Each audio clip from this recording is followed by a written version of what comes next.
ప్రభువైన యేసుక్రీస్తు వారి పరిశుద్ధ నామములో అందరికీ శుభములు.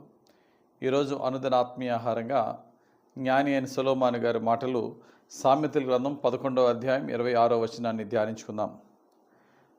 ధాన్యము బిగబట్టు వానిని జనులు శపించెదరు, దానిని అమ్ము వాని తల మీదకి దీవెన వచ్చును. ఎవని తల మీదకి దీవెన వచ్చనుందండి. ఇక్కడ ధాన్యము ఉచితంగా ధర్మం చేసేవారికి, సహాయం చేసేవారికి కాదట, అమ్మేవారికి దీవెన వస్తుందట. అంటే దీని అర్థం ఏంటట? చాలామంది వ్యాపారులు డబ్బు సంపాదించడానికి ఒక వస్తువు యొక్క డిమాండ్ పెంచాలంటే దాన్ని దాచి డిమాండ్ పెరిగిన తర్వాత డబ్బు బాగా చేసుకుందామని చెప్పి అప్పుడు అమ్ముతారు. ఇక్కడ వాక్యం అదే చెప్తున్నది. ధాన్యం ఎవడైతే బిగబెట్టుకుంటాడో జనులు శపిస్తారట వాడిని. అలా కాకుండా ప్రజల అవసరతను బట్టి న్యాయమైన రేటుకి దాన్ని అమ్మేవాని నెత్తి మీద దీవెన వచ్చును. ఈ మాటను బట్టి మనం మన లైఫ్కి అప్లై చేసుకోవాల్సిన మాట ఏంటంటే, మన జీవితంలో ఎన్నన్నా కష్టపడి వ్యాపారాలు చేయొచ్చు, కానీ తోటి మానవులకి హానికరంగాను, నష్టకరంగాను, దుఃఖకరంగాను మనము వ్యాపారం చేసి డబ్బు సంపాదించుకుంటే శాపంగా మిగులుతుంది. అందుకనే సమస్తమైన దుర్నీతికి ధనాపేక్ష మూల కారణం అంటారు. దొంగ వ్యాపారాలు చేస్తున్న వారి గురించి మనకి ఆమోసు గ్రంథంలో 8వ అధ్యాయం 5-6 వచనాల్లో ప్రవచన వాక్యం ఈ విధంగా రాయబడి ఉంది.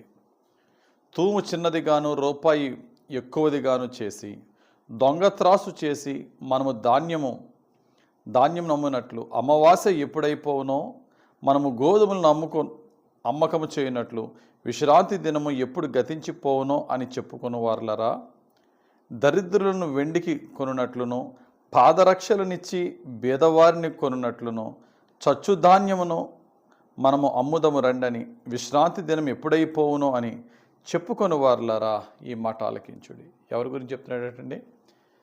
దొంగ వ్యాపారం చేసి చచ్చుధాన్యాన్ని నమ్మి అవసరతను బట్టి ప్రజల యొక్క వారి యొక్క బాధను క్యాష్ చేసుకుంటూ, పాదరక్షలు అంటే చెప్పులు, జస్ట్ చెప్పులకి ఒక మనుషుల్ని బానిసలుగా కొనేసే దుర్మార్గులారా అని ఇక్కడ దేవుడు తిడుతున్నాడు.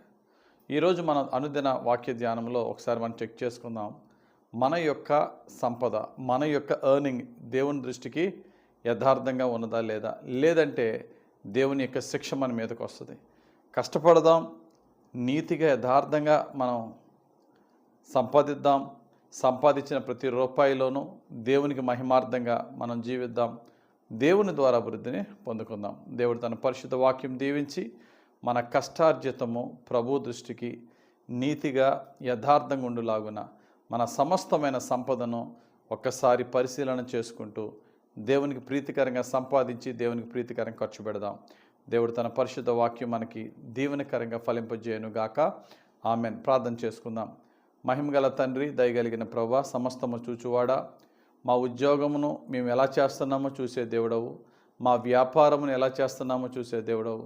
గవర్నమెంట్కి, అధికారులకి కనబడకుండా మోసం చేసిన నిన్ను మోసం చేయలేము కనుక నీ కన్ను దృష్టిలోనైనా నీతిగా యథార్థంగా సంపాదించి దానితో పరిశుద్ధంగా బ్రతికి, మేము పరిశుద్ధంగా బ్రతికి కొందరికి దీవెనకరంగా ఉండే భాగ్యం మాకు దయచేయమని, డబ్బు విషయంలో పవిత్రత, నీతి, యథార్థత మాకు దయచేయమని యేసుక్రీస్తు వారి పరిశుద్ధ నామములో ప్రార్థించి వేడుకొనుచున్నాం తండ్రి.